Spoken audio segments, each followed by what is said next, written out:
Have you ever woken up with a stiff neck ready to tackle the day, but your neck says no? Don't worry, you're not alone. Oh, okay. I'll address the 3 most common causes of a stiff neck, why it happens, but most importantly, how you can prevent and relieve it in the comfort of your home in just a few minutes. Whether you're an athlete, sedentary, or just curious, stay with us to discover practical tips that will help keep your neck in great shape.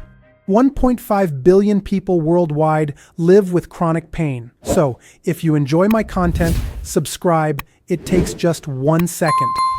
But most importantly, leave me a comment to let me know you've subscribed and share this video on social media. You can even create short videos from it. Help spread the message to reach and support as many people as possible. Finally, every month I offer a free consultation to one person via video call or directly at my clinic. Let me help you better understand your neuro-musculoskeletal pain and provide you with personalized tools to manage it at home. To participate, subscribe to my YouTube channel and leave a comment under the video mentioning that you subscribed and describing the issue you'd like to discuss. Finally, to double your chances, visit www.cliniquepsb.com, go to the Health Articles section, sign up for my clinic's health newsletter, and choose an article to leave a comment with your YouTube username. Good luck to all! I won't dwell on explaining all the anatomy of the neck, as it's not really relevant for this video. The key is for you to understand the 3 most common diagnoses related to this area. I will give you an overview of the most frequent issues affecting it, but most importantly, I will provide you with practical tips to help you manage these pains at home. The most common conditions we encounter in the clinic regarding the neck, contrary to what many people might think, are not a sprain or a displaced vertebra, the latter being a health myth. If you want to learn more, click on the link that will appear on the right side of the screen. We will start with the 3rd condition, the least common, and gradually move toward the 1st. In 3rd place, we have torticollis. It's crucial to understand what true torticollis is.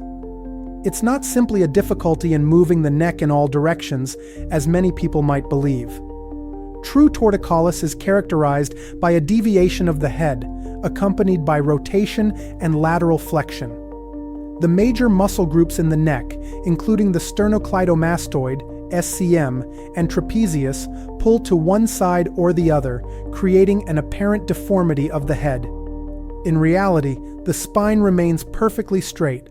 There is nothing misaligned or displaced.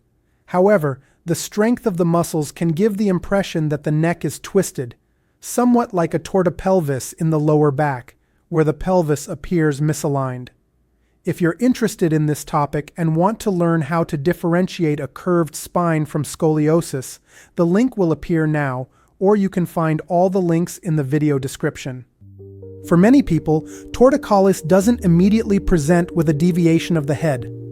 Most patients I encounter in the clinic first experience discomfort in the neck, accompanied by slight restrictions in rotation.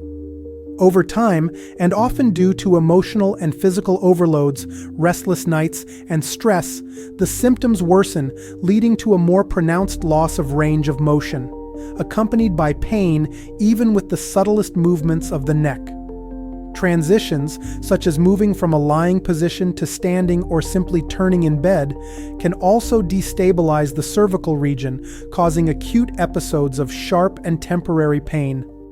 In 2nd place, we have pseudotorticollis, a more common version of torticollis that does not cause head deviation. This condition, which I frequently encounter, often several times a year and sometimes even each month in the clinic, shares similarities with true torticollis but without the lateral deviation or rotation of the neck. In this case, the neck remains perfectly straight, but it becomes almost impossible to turn the head or perform flexion and extension movements without experiencing very intense episodes of pain.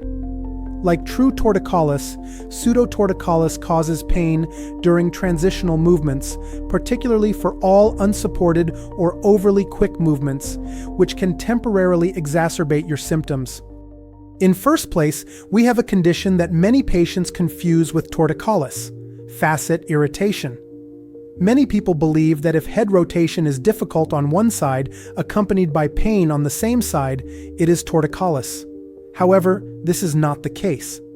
Facet irritation occurs when certain facets, which are the joints of the neck, experience restricted movement during rotation. This leads to a pinching sensation and an inability to move further on one side or the other.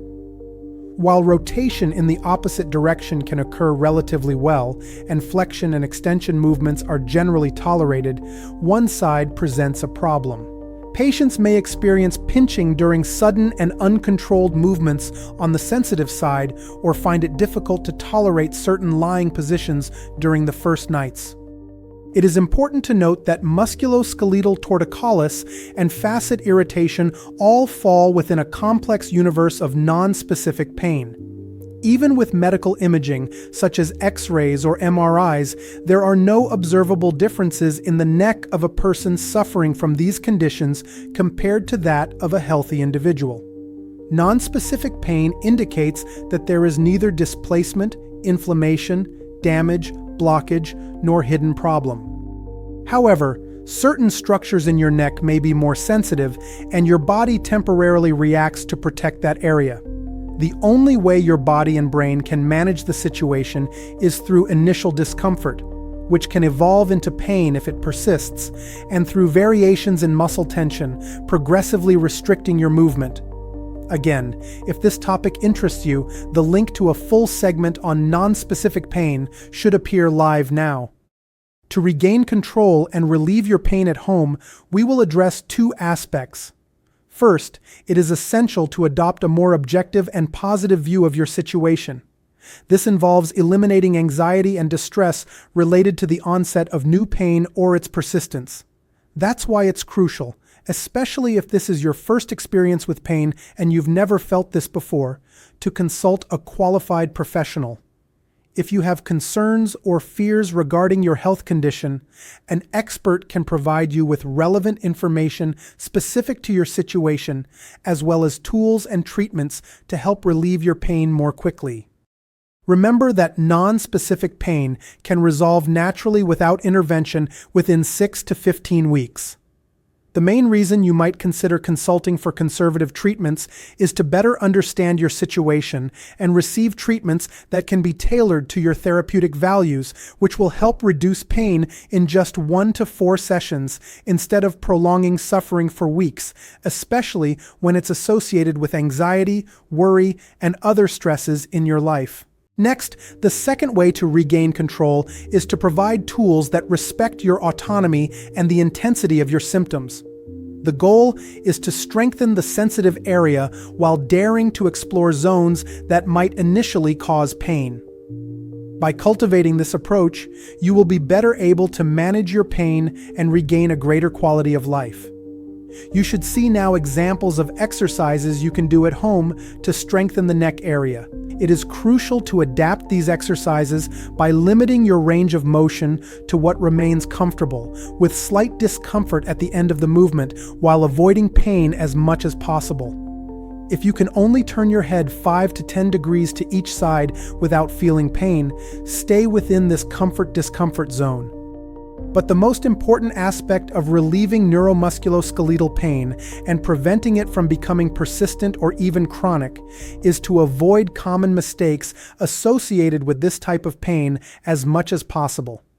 Fortunately, we have an entire video dedicated to the 5 things you absolutely must avoid to recover quickly while maintaining a clear and objective view of your pain.